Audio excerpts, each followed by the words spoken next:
Miles Kowalski loved spring mornings in Rochester.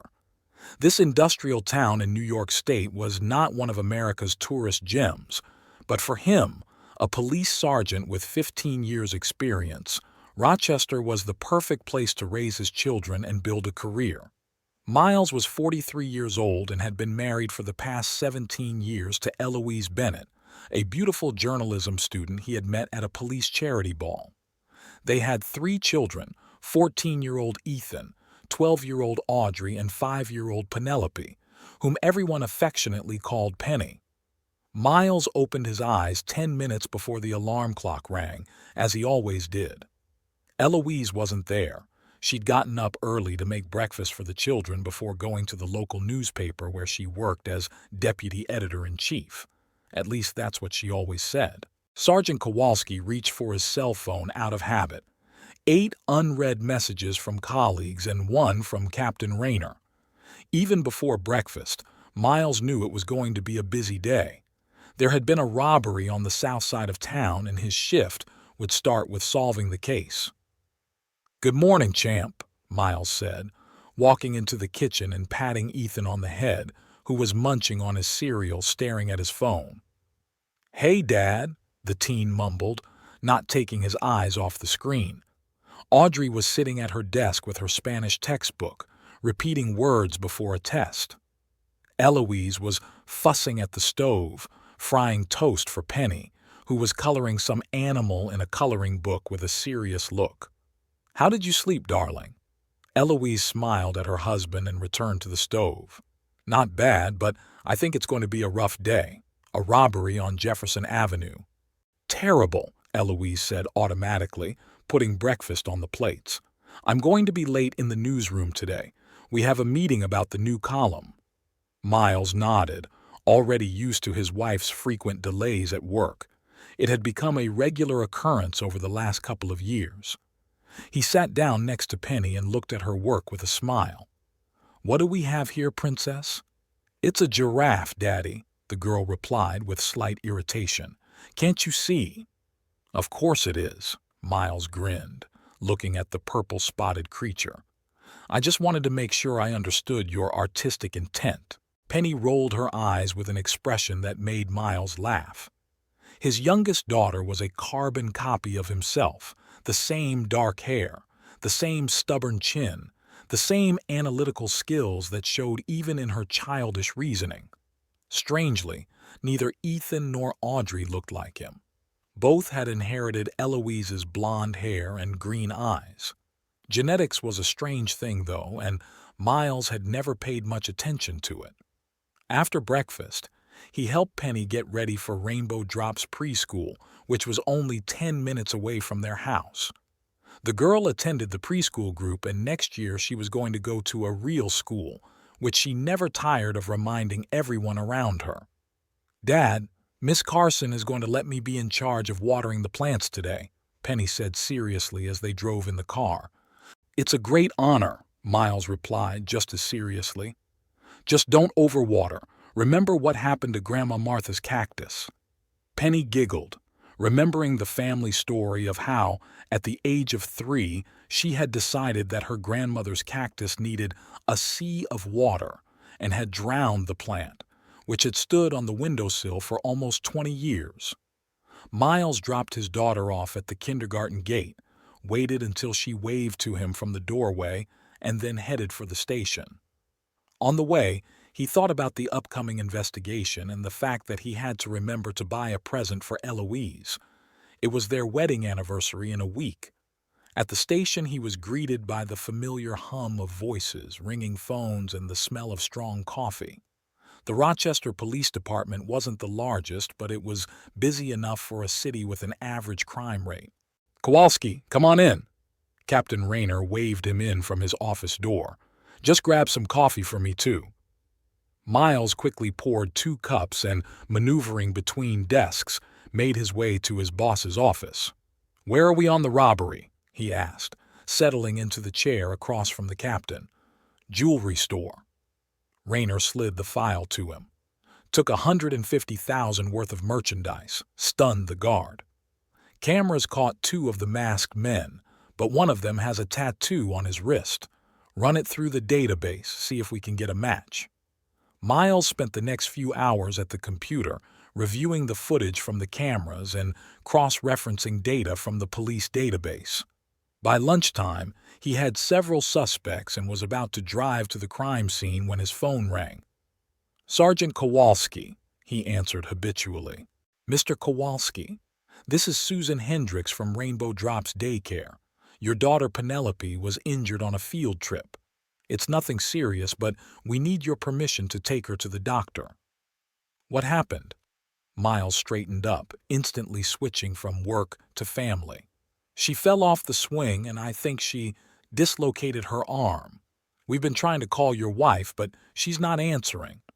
"I'll be right there," Miles said, and after quickly explaining the situation to the captain, ran out into the parking lot. On the way, he tried to call Eloise several times, but each time he got to voicemail. It was strange. Usually his wife always kept her phone with her, especially during work hours. Miles thought of the new section meeting she'd talked about this morning. Perhaps she'd turned off the sound. But shouldn't work have told her that her daughter's daycare was calling? He was met at Rainbow Drops by a worried kindergarten teacher. Penny was sitting on the couch in the medical room, clutching her right hand to her chest and trying not to cry. "Daddy!" she exclaimed when she saw Miles, and tears did flow down her cheeks. "It's okay, Princess." He picked up his daughter in his arms, trying not to disturb her injured arm. "We'll go to the doctor now, and he'll fix everything." Miles signed the necessary papers and, clutching a sobbing Penny to him, went out to the parking lot. Already in the car, buckling his daughter into the child seat, he tried to call Eloise again. The result was the same. Frowning, Miles opened the Family Radar app on his phone, a simple program he and Eloise had installed a year ago after Ethan had gotten lost at the mall. The app allowed him to see the location of everyone in the family whose phones were connected to it. The dot marking Eloise's location flashed on the map, not around the newsroom but outside of downtown, near the Lakeview Hotel, a fancy hotel where mostly businessmen and tourists stayed. Maybe there's some kind of press conference going on there, Miles thought, starting the car. But the thought of the hotel made his stomach clench unpleasantly. At the hospital, the doctor quickly examined Penny's arm and confirmed the dislocation. The girl was given a fixative bandage, and the doctor said it should heal in a couple of weeks without repercussions. Penny, proud of her battle wound, looked at the bandage with interest. "And now I'll be able to water my plants with my left hand," she announced as she left the doctor's office. "Miss Carson will be proud of me." Miles smiled, but his thoughts were far away. He opened the app again. Eloise was still at the Lakeview Hotel. He tried to remember if his wife had mentioned anything about events at that hotel, but nothing came to mind. Already in the car, after Penny had settled into the back seat with a book, reading with a bandage on her arm proved difficult, but she was determined to try. Miles made a decision. "Penny, let's stop at a place before we head home. I need to pick something up." "Okay, Daddy," the girl replied absent-mindedly, trying to turn the page with her left hand. Miles steered the car toward the Lakeview Hotel, feeling his heart pounding. He tried to convince himself that there was no reason to worry, that Eloise must surely have an explanation for her presence at the hotel. Perhaps there really was a press conference going on there, or a meeting with some famous author the newspaper was going to write about. But the closer they got to the hotel, the more his anxiety grew. He parked in the parking lot across from the main entrance and turned to his daughter. "Penny, I need to make a quick run inside. Will you sit here for a few minutes? I'll turn on some cartoons for you on my tablet." The girl nodded in agreement, and Miles, having adjusted the tablet, got out of the car. From the parking lot, he had a good view of Eloise's car, the red Ford they had bought her last Christmas. The hotel lobby was not crowded. At the front desk sat a young woman in a strict suit with a Caroline badge. Miles approached her, pulling out his police badge. "Good afternoon, Sergeant Kowalski, Rochester Police Department, he showed his ID. I need information on a guest at your hotel, Dexter Harmon. He said the name of Eloise's boss instinctively, not sure why he'd said it. Dexter Harmon, editor-in-chief of the Rochester Daily, was a frequent guest at their home for various family events, a tall, confident man in his 50s, with an impeccably trimmed graying beard and an expensive watch. Eloise had worked with him for 8 years and always described him as a demanding but fair manager. The girl behind the counter hesitated for a second, but the badge did its job. "Mr. Harmon stayed with us yesterday, room 312, she said, checking the computer. "I need to talk to him right away. It's about the investigation." Miles tried to keep his voice steady, though his insides were churning. "Is he in the room now?" "Yes." He hadn't turned in his key. Miles nodded and headed for the elevators, feeling the chill inside him. What was he going to do? Break into the suite and make a scene? What if there really is some kind of business meeting going on in there? Or an interview with an important person?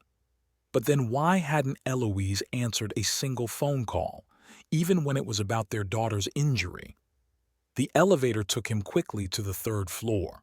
Room 312 was at the end of the hallway. Miles stopped in front of the door, listening. There was no sound coming from inside. No voices, no music, no sound of a running television. He raised his hand to knock, but froze, struck by a sudden thought. What if Eloise isn't in a business meeting? What if all his intuitive fears were correct? Miles took a deep breath and knocked softly. There was no answer. He knocked louder, and this time he heard some movement behind the door, and then a muffled female voice, too quiet to make out the words, but painfully familiar. Eloise's voice. The door opened, and there stood Dexter Harmon in his hotel robe.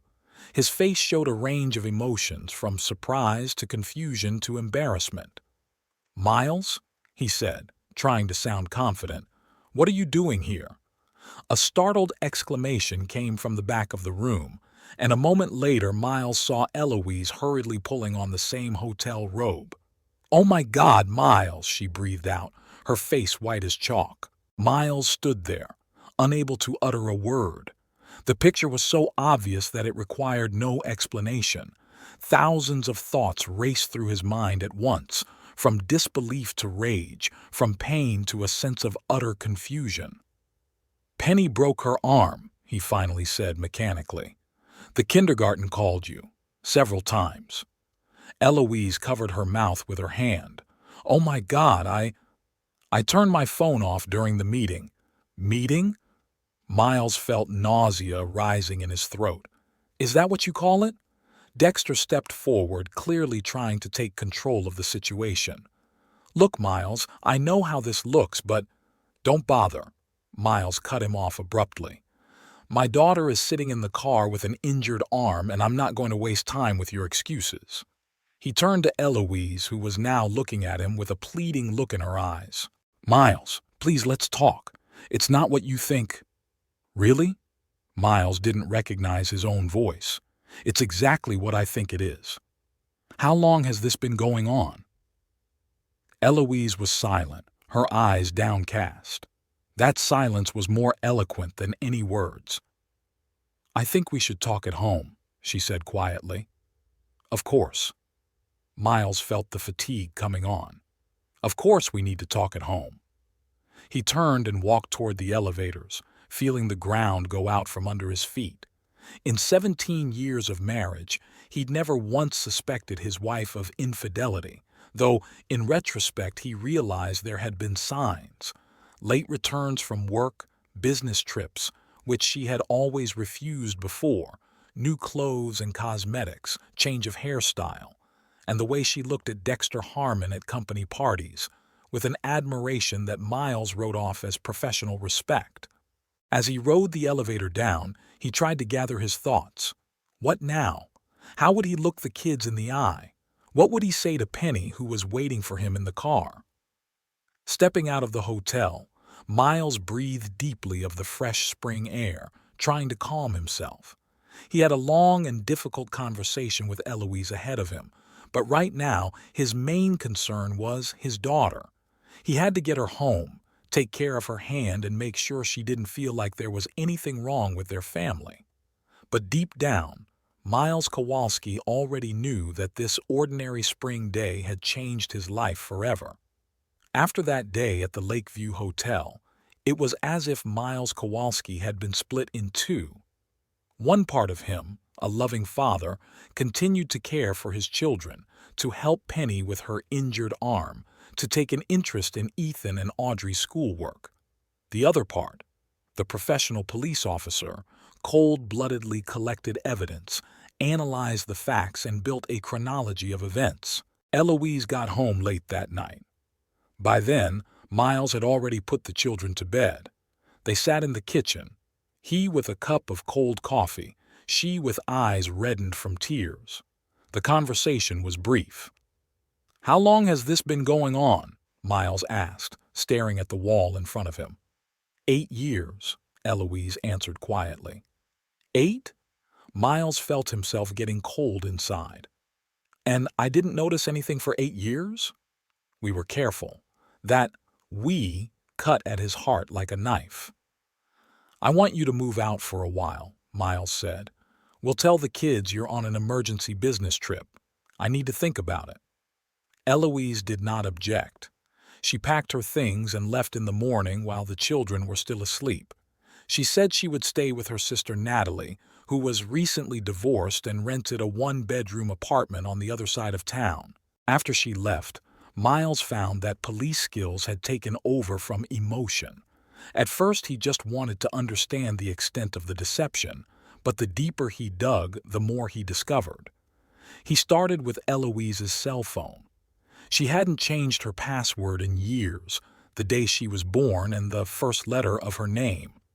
Looking through her messages over the past few months, Miles found a lot of correspondence with Dexter, camouflaged as work discussions but full of ambiguity and innuendo. There were also explicit photos Eloise had sent to her lover. Next, he checked his wife's email account. To his surprise, there were several accounts he didn't know about.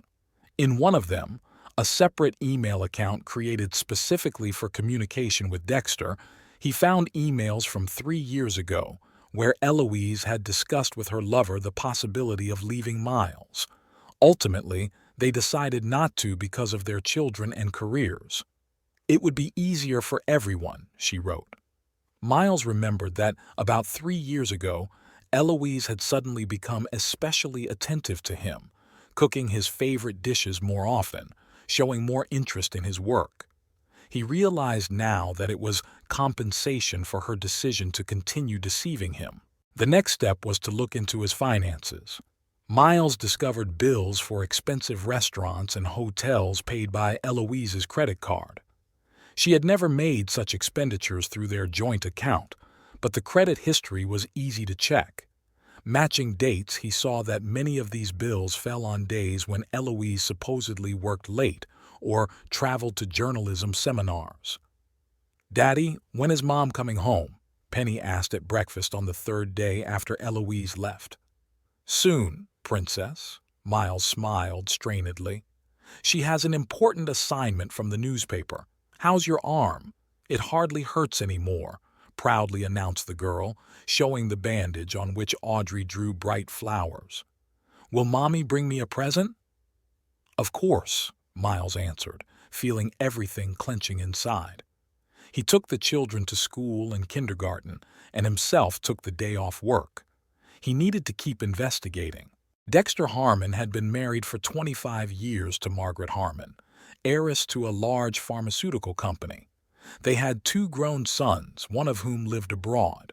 Margaret's fortune was estimated in the tens of millions of dollars. Not surprisingly, Dexter was in no hurry to break up his marriage for Eloise. Miles began to monitor Dexter's movements. It wasn't hard. Weekly editorial board meetings, lunches at the same restaurants, evenings at the country golf club. Through his contacts at the cell phone company, he'd gotten the call history of Dexter's phone, which was technically illegal, But Miles had stopped caring about such trivialities. He was only interested in the truth. Calls between Eloise and Dexter happened almost daily, often late at night or early in the morning. Many messages were sent at the most inopportune moments, during family dinners, wedding anniversaries, even when she and Miles were on vacation. Reviewing Eloise's travel history through her fitness and online shopping apps, Miles discovered that the Lakeview Hotel was far from their only meeting place. There were other hotels, Dexter's co-worker's country home that he'd borrowed, and even, on a few occasions, their own home when Miles was on night duty and the kids were spending the night at their grandmother's. The realization of the magnitude of the betrayal was overwhelming him with a wave of nausea and anger. But the professional part of his personality continued to work methodically, disconnected from his emotions. On the seventh day of his investigation, Miles decided to check how long Eloise had been leading a double life. She claimed that her relationship with Dexter began 8 years ago, but his intuition told him to dig deeper. Miles tracked down old family albums and several boxes of photos in the garage. As he spent the evening studying them, he noticed 17-year-old photos taken at a newspaper benefit dinner when Eloise was already 7 months pregnant with Ethan. In several of the photos, she was standing next to a young Dexter Harmon, then an aspiring editor. The looks they exchanged were too intimate for mere co-workers. Miles delved deeper into the story and discovered that Eloise had started working at the Rochester Daily 2 months before they met Miles, and that it was Dexter who had hired her as an intern right out of college. A chill ran down Miles's spine when he first thought about the fact that Ethan, who was now 14, could have been Dexter's son, not his. The next day, he ordered a DNA test kit online. He needed to know for sure. When the 3 discrete packages arrived, he collected samples hair from the kids' combs, his own, and, hardest of all, Dexter's samples, obtained from glasses in the editorial cafeteria thanks to a security guard he knew. 2 weeks later, the results arrived at an anonymous email address set up for the purpose. Miles opened them in a car parked near a vacant lot on the outskirts of town. He couldn't risk looking through them at home, where any of the kids could suddenly peek over his shoulder. The first result was Ethan. The probability that Miles is his father, 0%. Probability that Dexter is his father, 99.8%. The second result is Audrey. Miles is not her father. Dexter is also not her father. The third result is Penny. Same pattern. Neither Miles nor Dexter is her biological father. Miles sat in a daze trying to make sense of the information.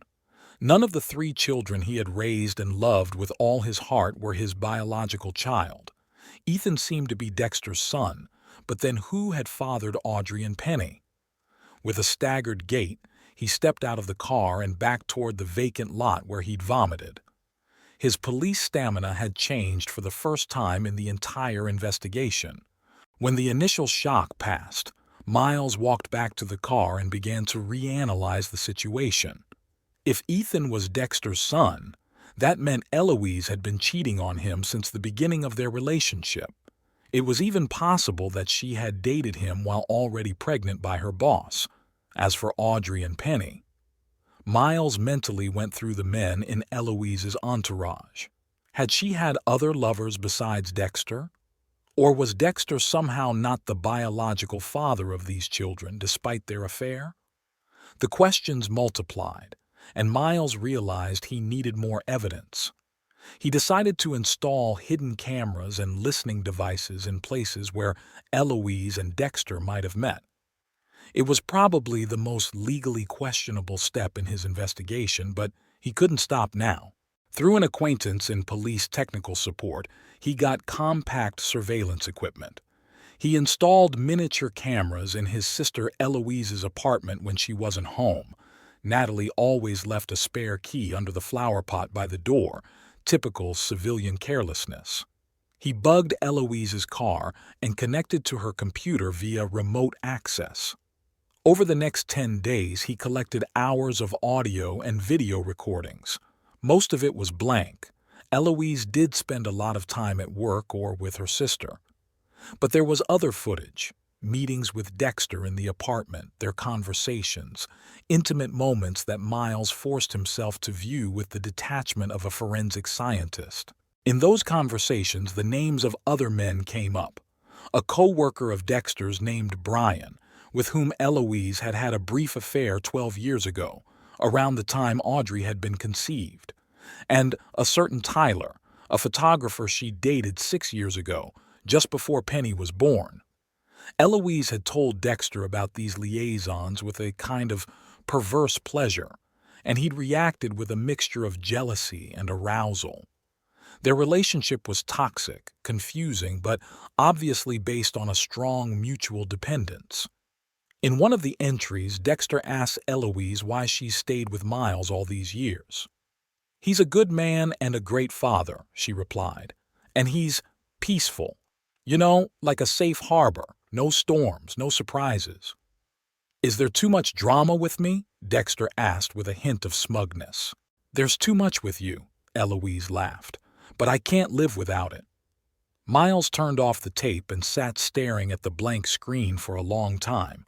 17 years of marriage, 3 children he thought were his own, hundreds of vacations and family dinners together, thousands of shared moments and memories, all built on a lie. But what was he to do with that truth? The police part of his personality considered the investigation complete, evidence gathered, facts established. But Miles the man, Miles the father, didn't know how to move on with this knowledge. The children were his anchor. Even after learning that biologically they weren't his, he couldn't imagine life without them. Ethan, who had recently begun to take an interest in police work and asked him to show him how to make a proper tackle. Audrey, with her passion for drawing and the quiet wisdom that sometimes broke through the teenage reticence. Penny, so much like himself in her stubbornness and inquisitiveness. They were his family, regardless of DNA. But could he forgive Eloise? Could he continue to live with a woman who had led a double life for years, cheated on him with multiple men, and allowed him to raise other people's children without telling the truth?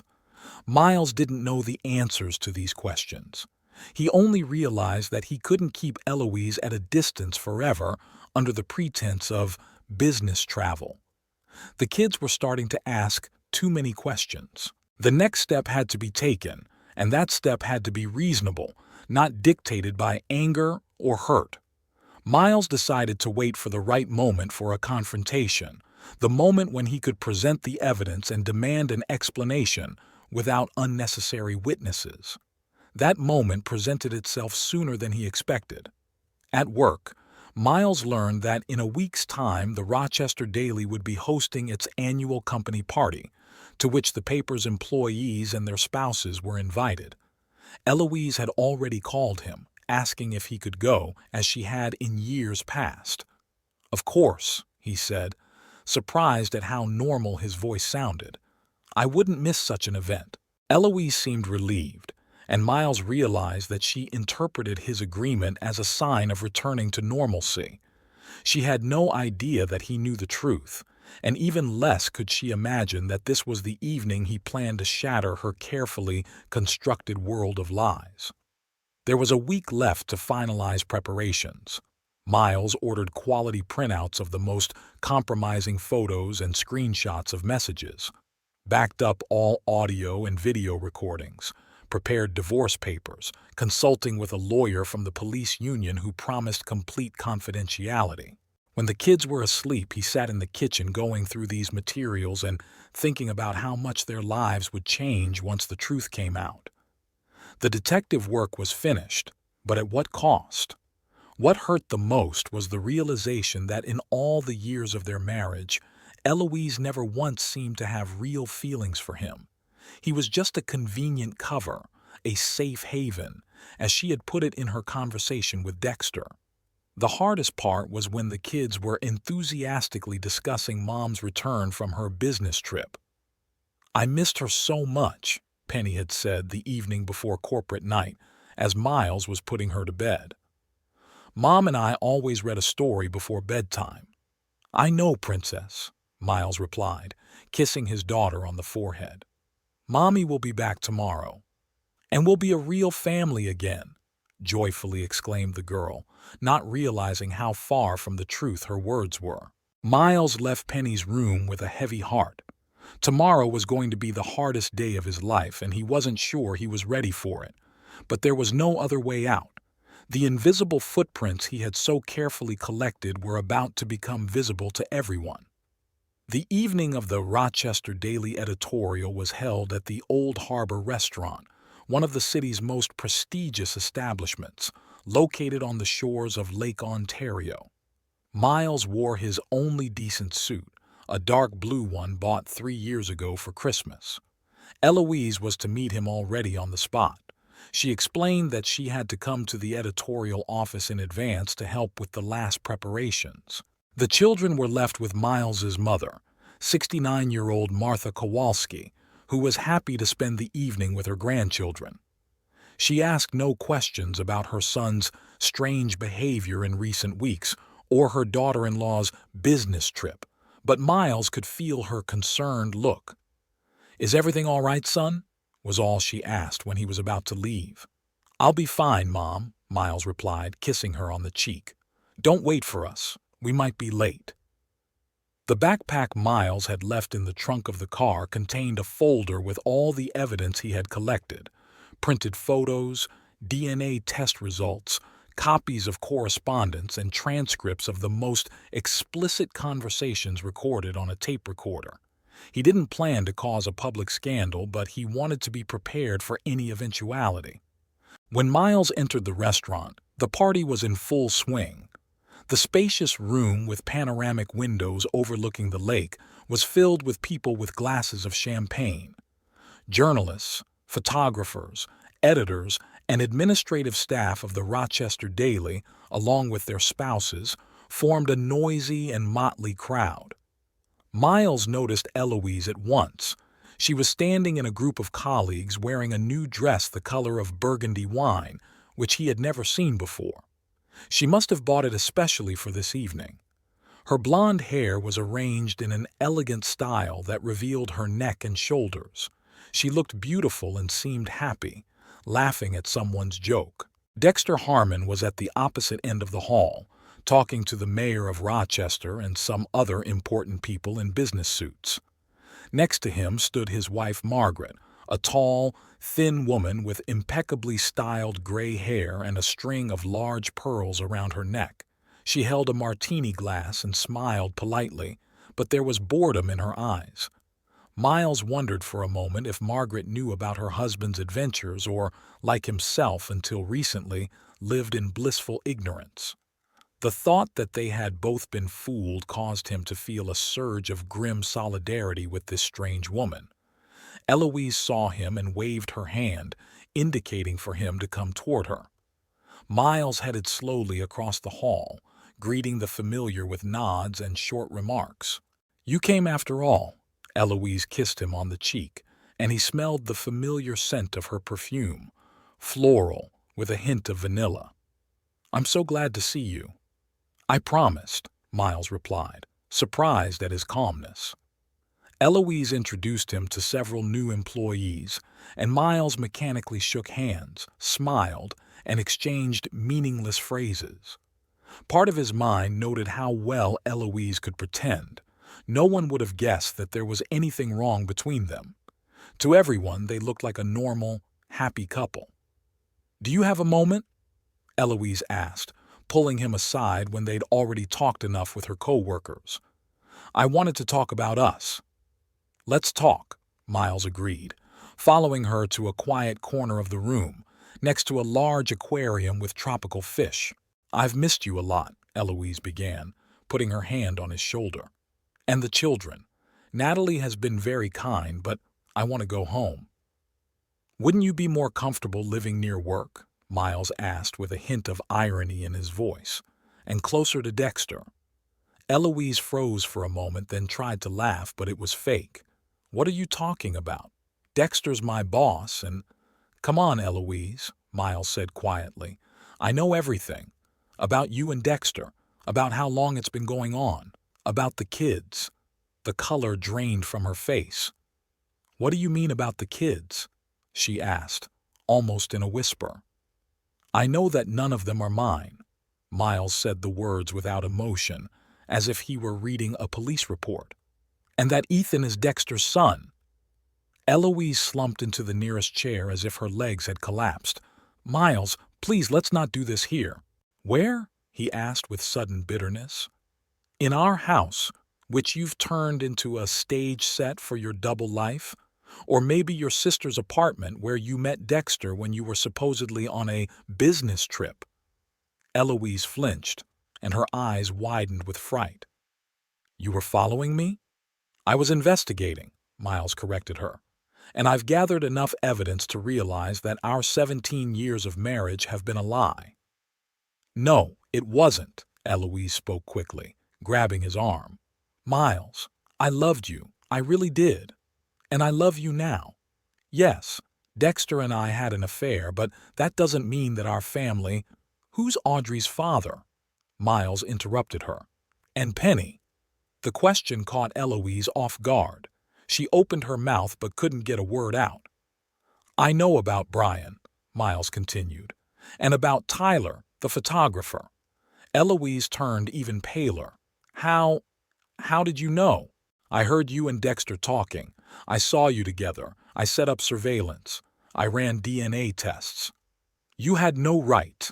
Her shock turned to outrage, but it was quickly extinguished by Miles's hard stare. "Did you have the right to deceive me? Make me raise someone else's children? Cheat on me from the first day we met?" Dexter Harmon approached them at that moment. He looked a little worried as he watched their tense conversation. "Is everything all right, Eloise?" he asked, putting his hand on her shoulder in a gesture that was supposed to look friendly, but there was too much possessiveness in it. "Get your hands off her," Miles said quietly but clearly. Dexter raised his eyebrows questioningly, shifting his gaze from Eloise to Miles and back again. "I beg your pardon." "I said, get your hands off my wife," Miles repeated, raising his voice. Several of the nearest group of guests turned in their direction, sensing the rising tension. "Miles, don't," Eloise whispered, but it was too late. 17 years, Miles said, turning to Dexter. 17 years you slept with my wife. You made her a child and let me raise it as my own without saying anything. What kind of man does that?" By now, half the room was looking in their direction. The music continued to play, but the conversations had died down. Dexter tried to keep his composure. "Miles, you're drunk and you're talking nonsense. Let's go outside and get some fresh air." "I'm not drunk." Miles pulled a folded piece of paper out of his jacket pocket. "Here are the results of the DNA test. Ethan is your son." He unfolded the paper and held it up where Dexter could see it. A whisper rippled through the room. Margaret Harmon, standing nearby, took a few steps toward them, her normally impassive face expressing extreme surprise. "What kind of circus are you putting on?" Dexter hissed, trying to snatch the paper out of Miles's hands. "You're ruining the event." "I'm ruining the event?" Miles laughed bitterly. "And you're ruining my life, and not just mine. What about your wife?" He nodded toward Margaret, who was now standing nearby, pale and tense. "Dexter, what's going on?" she asked icily. "Nothing, dear." Dexter tried to take control of the situation. "Miles isn't himself. I think he should leave." "Out of sorts?" Miles turned to Margaret. "Mrs. Harmon, your husband has been cheating on you with my wife for the last 17 years. They have a child together, my oldest son Ethan, who, as it turns out, is not mine at all. And that's just the tip of the iceberg." Margaret slowly shifted her gaze from Miles to her husband. "Is it true, Dexter?" Dexter opened his mouth but didn't have time to answer. Eloise, who had been sitting with her hands over her face the whole time, suddenly jumped up. "Yes, it's true," she shouted. I loved him all my life from the first day I came to work at the newspaper. Yes, Ethan is his son. Yes, we lied to everyone, you, Miles, the children. But now it's over." The room fell into complete silence. Even the music seemed to have fallen silent, though, in fact, it continued to play. Margaret Harmon, without a word, took the pearl necklace from her neck and threw it at her husband's feet. Then she turned and, with her head held high, made her way to the exit. The crowd parted before her like water. Dexter looked as if he had been struck. He came to his senses quickly and grabbed Eloise's hand. "Come with me," he said. "Now." "Let her go." Miles stepped forward, but Dexter ignored him. "Eloise, now." He pulled her toward the exit, but Miles grabbed his shoulder and turned him toward him. "I said let my wife go. She's mine," Dexter growled. "She's always been mine, and you were just a convenient cover." Miles didn't remember his fist smashing into Dexter's jaw. He'd acted on instinct without thinking. Dexter flew backward, slammed into the hors d'oeuvre table, and fell, knocking over a tray of canapes and champagne glasses. Shouts and cheers were heard.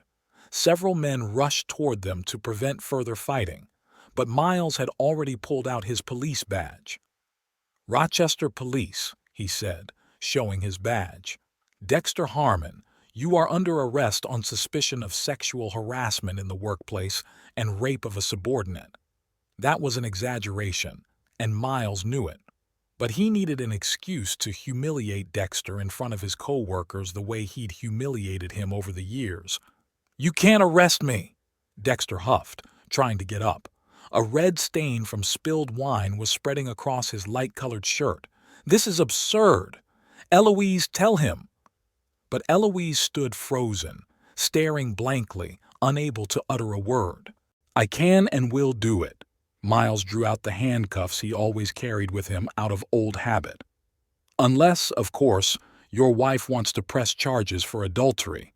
That's a felony in our state too, you know, albeit an outdated one." By this point, a crowd had gathered around them and everyone was filming what was happening on their phones. Tomorrow it'll be all over Rochester's social media, and the day after that, it'll be in the national tabloids. Dexter's career as a respected editor was ruined.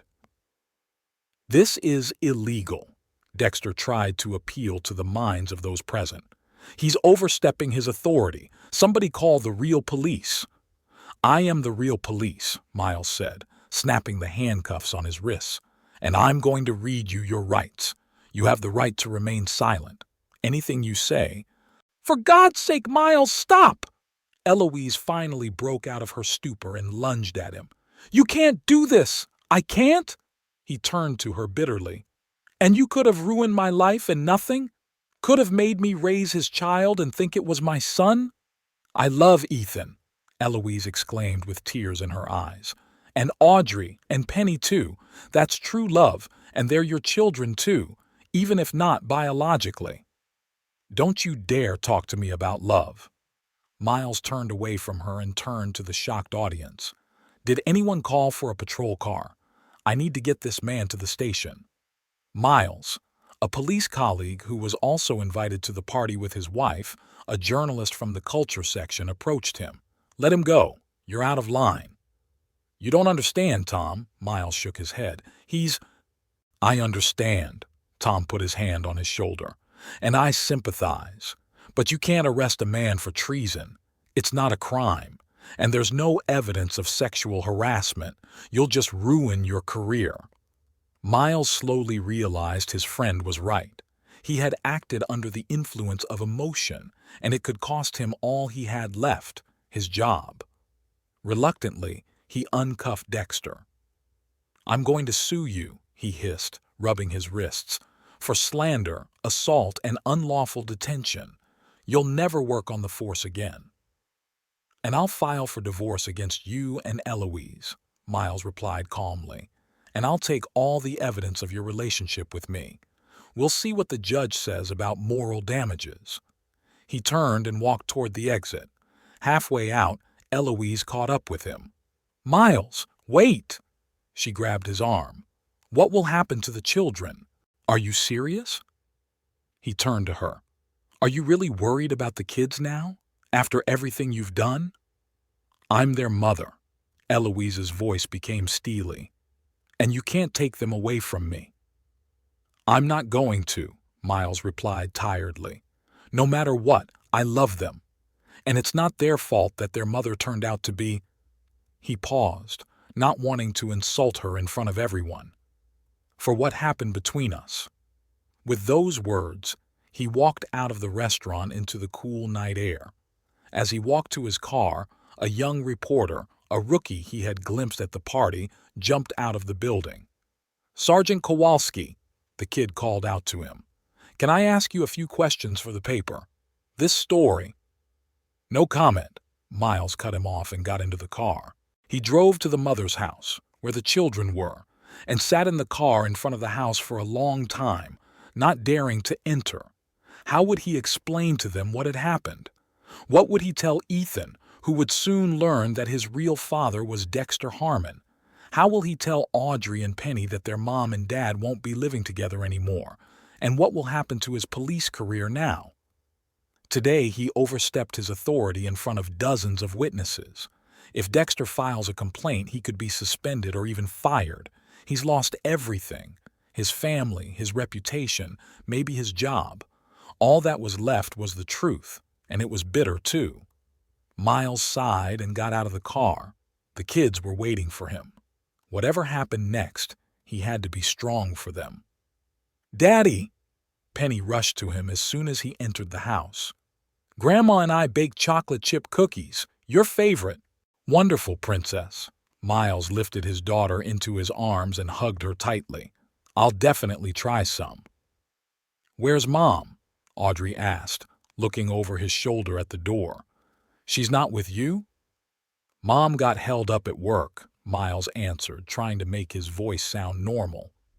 She'll be here later. Ethan, who was sitting on the couch with a tablet, raised his head and looked at his father carefully. Is something wrong, Dad? He asked with a shrewdness that sometimes frightened Miles. We'll talk later, son, Miles replied, lowering Penny to the floor. Right now, I want to try these famous cookies. Martha Kowalski came out of the kitchen, wiping her hands on her apron. One look at her son was enough for her to realize that something had gone wrong. Kids, why don't we play a board game? She suggested. Who can find Monopoly first? Penny and Audrey enthusiastically rushed to look for the game, and Ethan reluctantly put aside the tablet and joined the search, occasionally throwing concerned glances at his father. What happened? Martha asked quietly when the children had gotten far enough away. It's over, Mom, Miles answered just as quietly, between me and Eloise, and it was much worse than I thought it would be. Martha hugged her son silently, and there was more support in that embrace than any words could express. That night, after putting the children to bed in the rooms his mother always kept ready for the grandchildren, Miles lay awake, thinking about the future. His phone was bursting with calls and messages. Co-workers, friends, reporters, everyone wanted to know what had happened at the party. He muted the sound and put the phone screen down. Tomorrow would be another day, and he would have to face the consequences of his actions. But today, in the quiet of his childhood home, he allowed himself to just be a man who had lost everything he believed in. News of the scandal at the Old Harbor restaurant spread through Rochester with the speed of wildfire. By the next morning, local news sites were peppered with headlines about drama in the newsroom, and by lunchtime the story had reached regional TV stations. Fortunately, most reporters were tactful enough not to mention the children, but Miles, Eloise, and Dexter's names were on everyone's lips. Miles took a leave of absence from work. Captain Rayner didn't ask any unnecessary questions, only said, "Take care of your problems, Kowalski, and come back when you're ready." Messages of support came from a few co-workers, but most chose to keep their distance, not knowing how to respond to such personal drama. The children stayed with Martha Kowalski temporarily. Explaining the situation to them was the hardest part. For Penny, Miles prepared a simplified version. Mom and Dad have had a fight and will live apart for a while, but they both still love you very much. The girl cried, but seemed to accept the explanation. With Audrey, the conversation was more difficult. The 12-year-old girl already understood more than Miles would have liked. "Did Mom cheat on you?" she asked bluntly, and Miles, determined not to lie to children, nodded. Audrey sat silent for a long time, then hugged him. "You're still my daddy," she said, and Miles barely held back tears. The hardest part was talking to Ethan. The 14-year-old had already read the news online and seen the comments of his peers on social media. Miles found him in his room with headphones on his ears, furiously playing some video game. "Ethan, we need to talk," Miles began, taking a seat on the edge of the bed. The boy didn't answer, only clenched the controller harder. "I know you've already heard different things," Miles chose his words, "and I want you to hear the truth from me, not from gossip." Ethan took off his headphones. "I'm not your son, am I?" he asked, looking down at the floor. "My real father is Mr. Harmon." Miles felt something clench inside, but forced himself to speak calmly. "Biologically, yes, but I've raised you since you were born, and to me, you always have been and always will be my son. Everyone at school talks about it," Ethan said in a muffled voice. "Someone even said that I should change my name to Harmon." Miles clenched his fists, trying to suppress his anger. "Listen to me, Ethan. You're Kowalski. It's your last name, and no one can take it away from you. What happened between adults has nothing to do with who you are." Ethan looked up, and in his eyes Miles saw a mixture of hurt, anger, and confusion. "Do you hate me now?" the boy asked in a trembling voice. Miles put his arms around him, and to his surprise, the teen didn't pull away. "Never. Do you hear me? Never. You're my son, and nothing will change that." They sat like that for a long time without saying a word. Miles felt Ethan's shoulders shudder with silent sobs and held him tighter, trying to protect him from the pain he himself had caused by his own pursuit of the truth. A week after the scandal, Miles received official notice from Eloise's attorney. She had filed for divorce and was seeking custody of all 3 children, alimony, and a division of property in which most of it, including their house, would go to her. Miles had expected something like this, but was still shocked at the aggressiveness of her approach. He has hired his own attorney, Lillian Frost, a woman with a reputation as a tough but fair family law specialist. "She's trying to use your incident at the restaurant against you," Lillian explained after reviewing the documents. "She's making you seem unstable and violent, which makes you unsuitable for child custody." "But that's absurd!" Miles was outraged. "I've never—" "I know," Lillian nodded, "but the judge will look at the facts.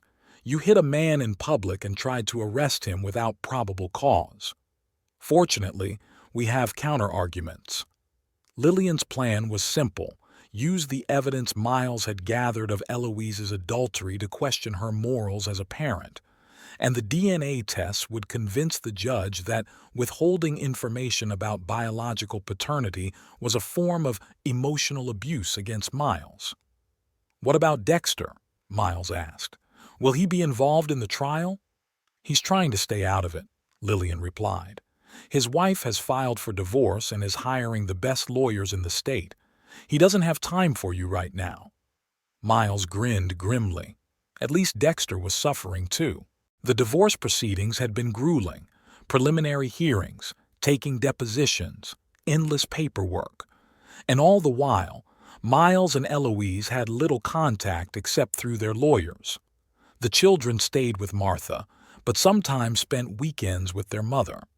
After one such visit, Penny returned particularly silent. Miles found her in her room, sitting on the floor with her favorite coloring book, but without her usual enthusiasm. "What's wrong, Princess?" he asked, taking a seat next to her. "Mommy said you don't want to be our daddy anymore," Penny answered quietly, not looking up. Because we're not your real kids. Miles felt a wave of anger rising inside him. How could Eloise say that to a 5-year-old?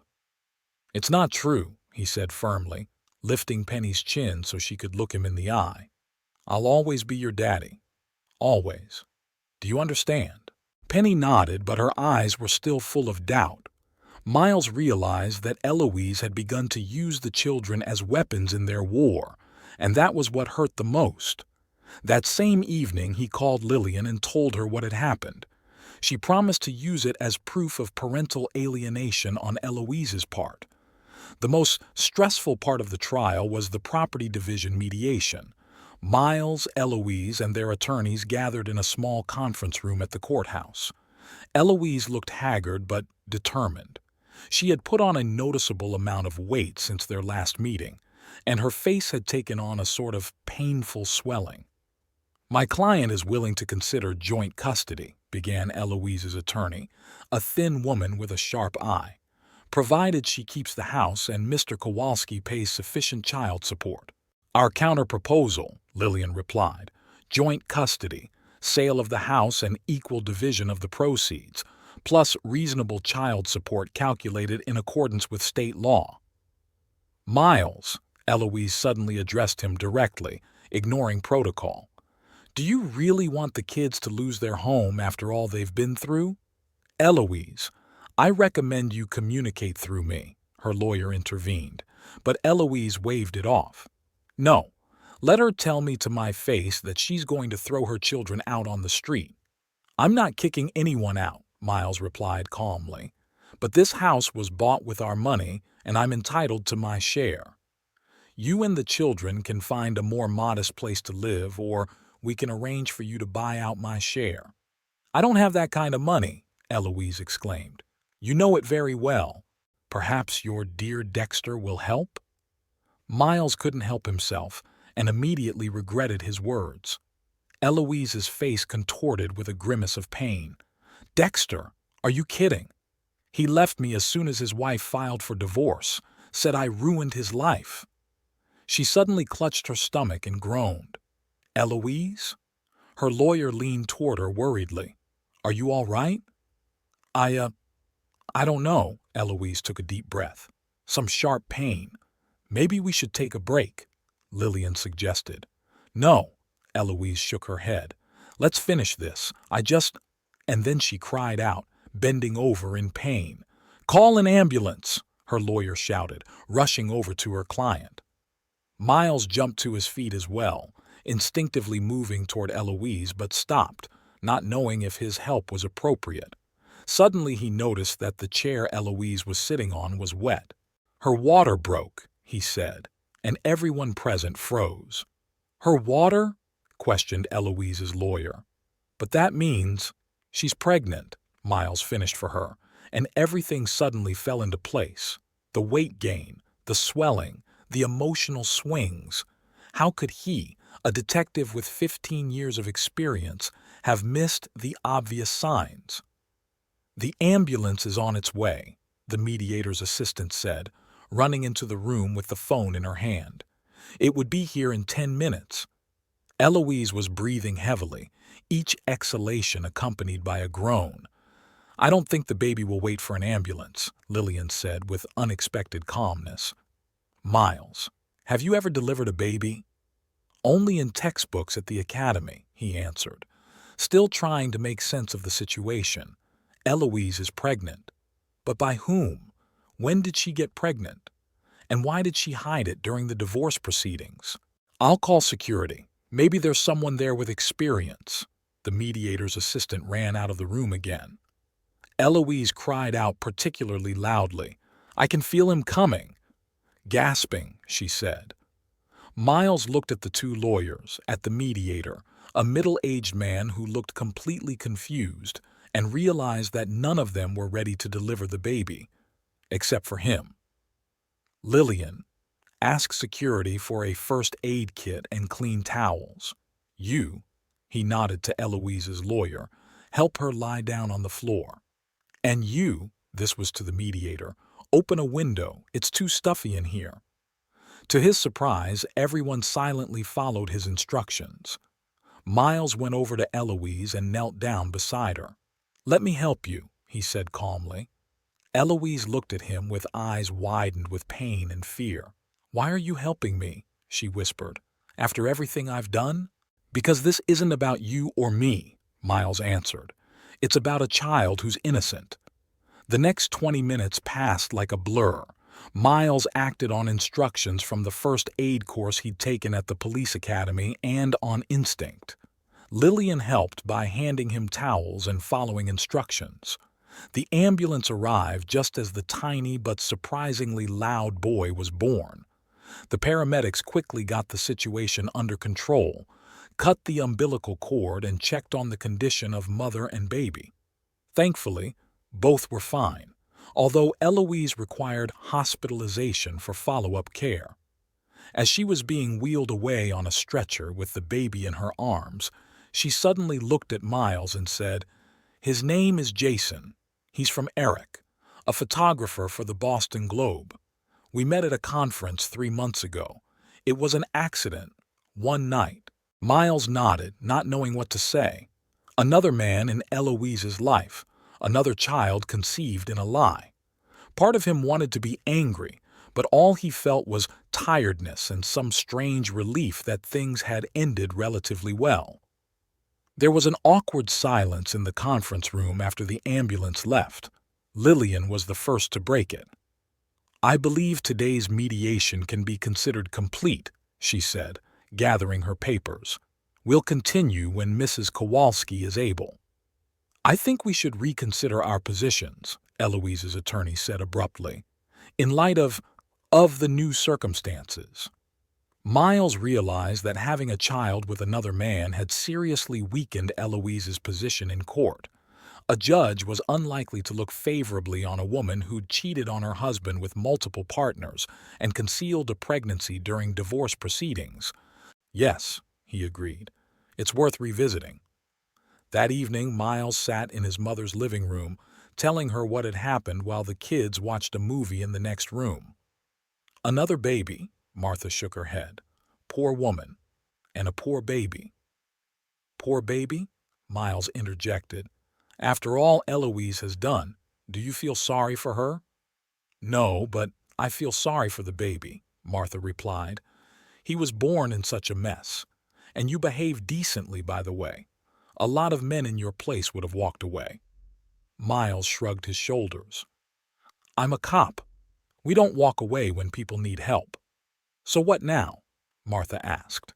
"With the divorce, with the kids?" "I don't know," Miles answered honestly. "I think Eloise will be more cooperative about the division of property.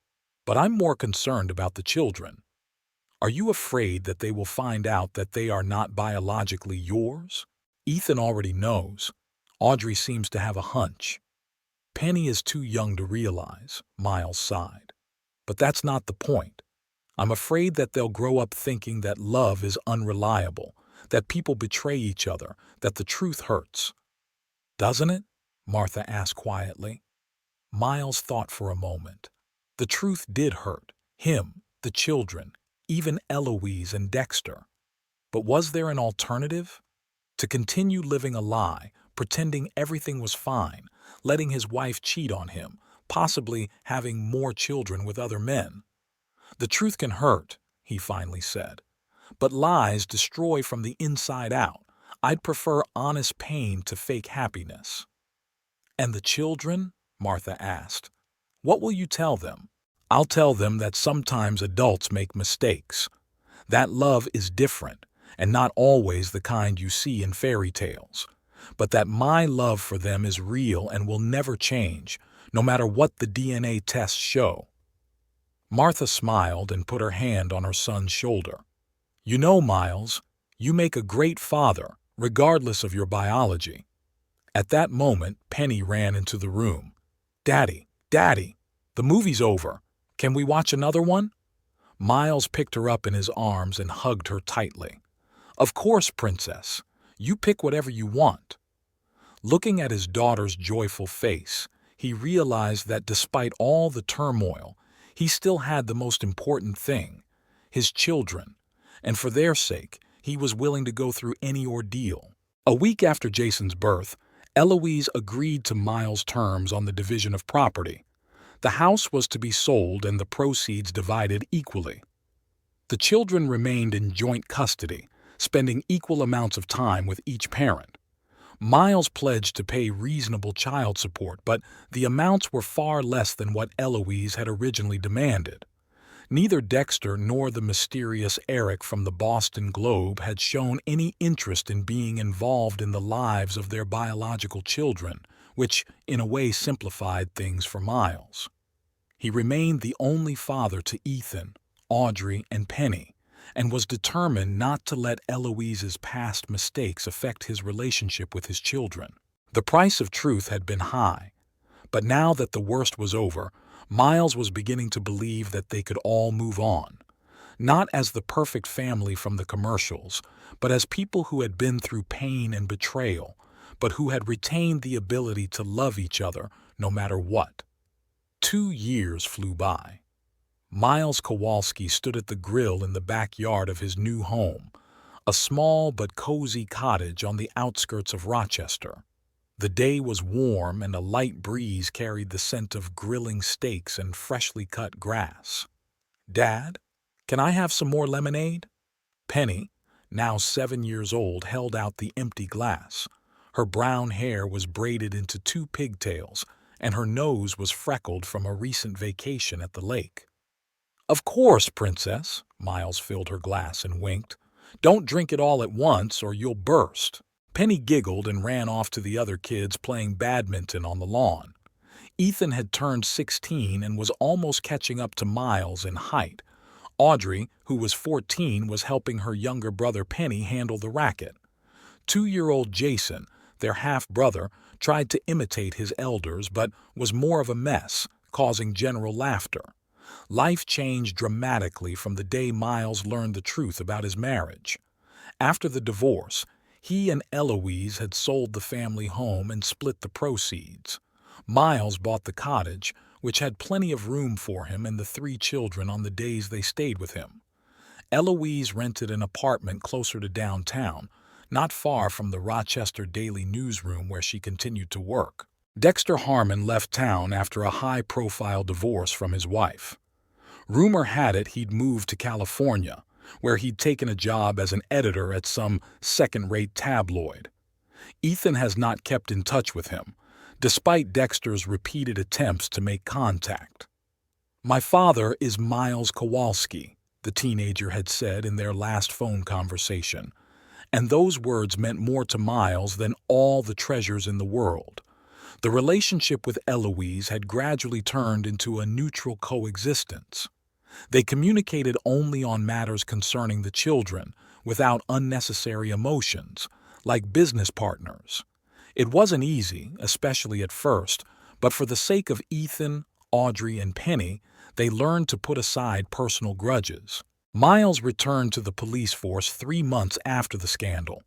Captain Rayner supported him, and though some colleagues kept their distance at first, things soon returned to normal.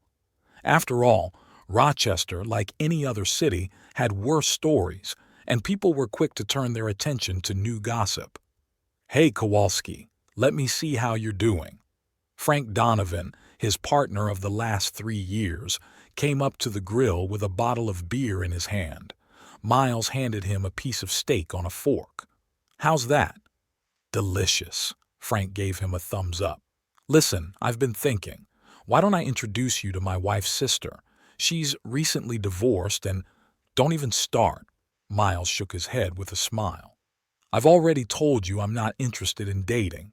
It's been 2 years, man. It's time to move on." Frank patted him on the shoulder. "You're not a monk. It's just that I have kids, a job." Miles turned the stakes over. "In fact, I'm fine with everything." Frank grinned skeptically but didn't insist. It wasn't the first time his friends had tried to arrange Miles's personal life, and he had learned to politely but firmly refuse. The truth was that after everything that had happened, he wasn't sure he was ready to trust anyone enough to build a relationship again. "Daddy, Aunt Natalie's here," Audrey shouted, pointing to the driveway where the blue Volkswagen had just parked. Natalie, Eloise's sister, was the only member of his ex-wife's family with whom Miles maintained a friendly relationship. While Eloise had been pregnant with Jason, it had been Natalie who had helped the children deal with the emotional stress of their parents' divorce.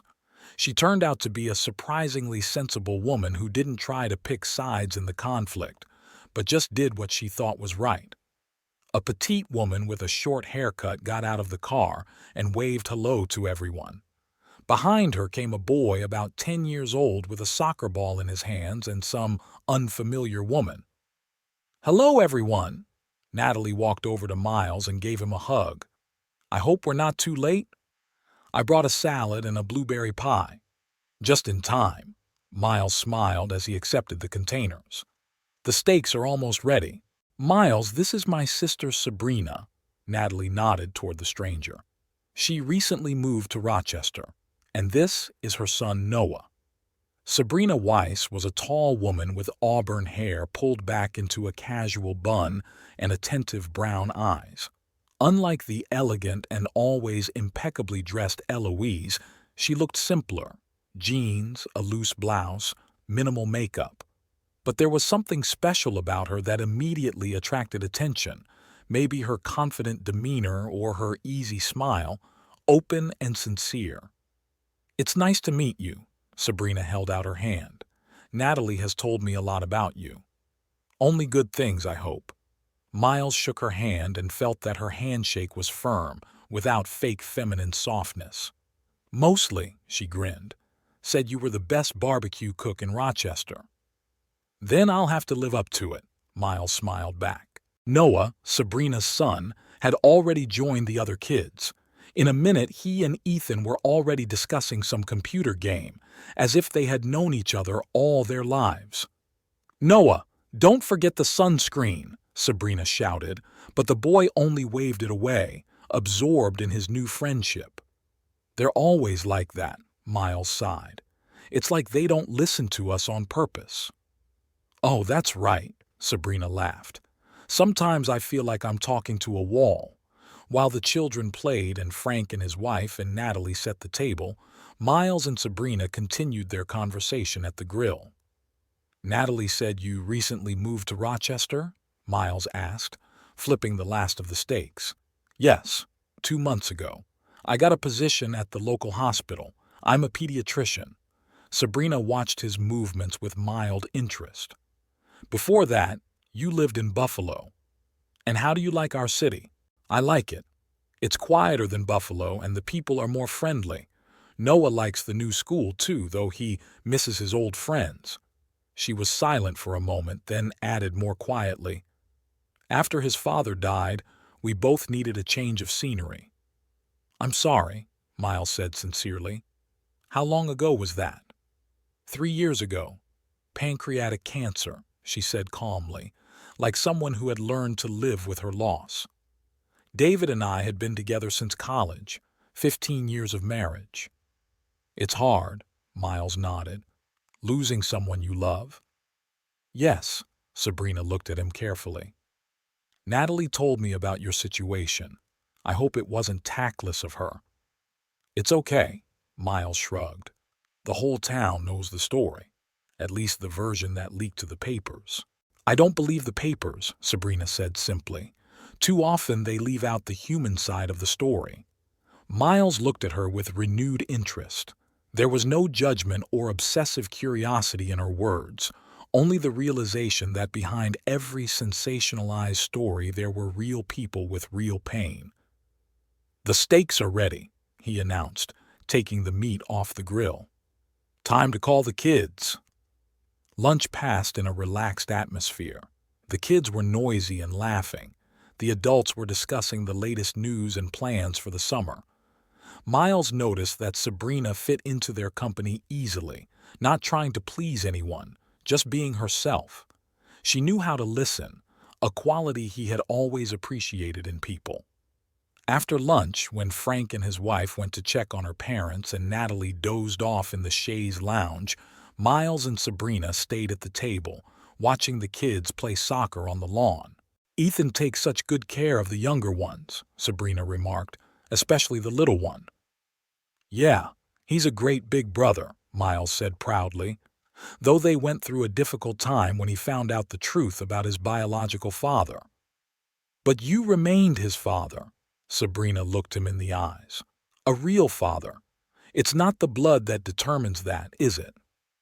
Right. Miles felt something warm spill into his chest.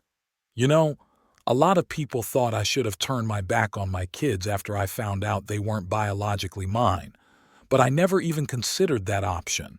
They're my family, period. That does you credit, Sabrina said simply. Not every man can do that. They were silent for a moment watching the game.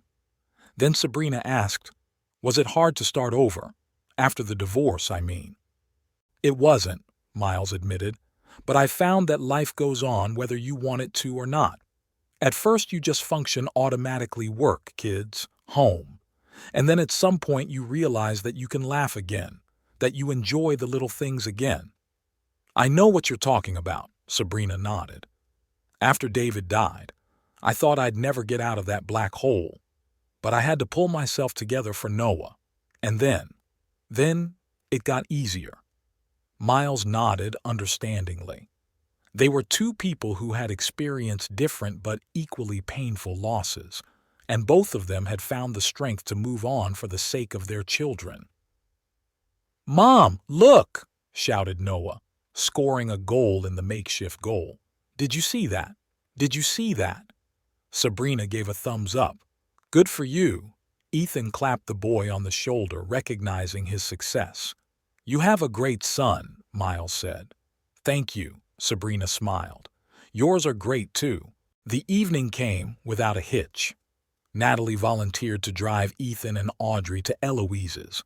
The custody schedule required the children to spend the next week with their mother.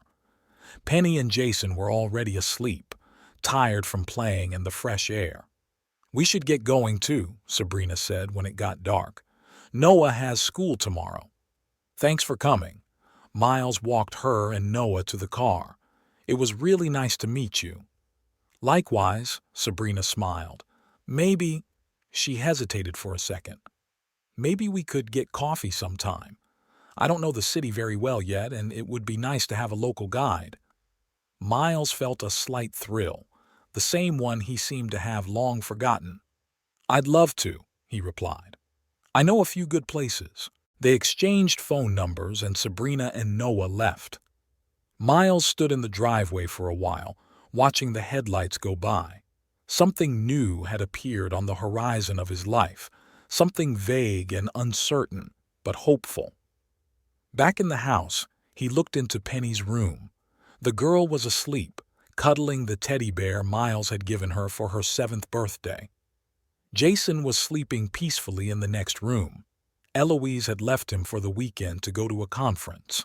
Despite the difficult start, Miles had accepted this baby as part of his extended family as well. He carefully closed the children's room doors and went downstairs. On the kitchen table was Sabrina's business card that she had left before she left. Sabrina Weiss, pediatrician. A plain white card with blue lettering. Miles smiled at his thoughts. Who knows what the future would bring? But for the first time in a long time, he was looking forward to finding out.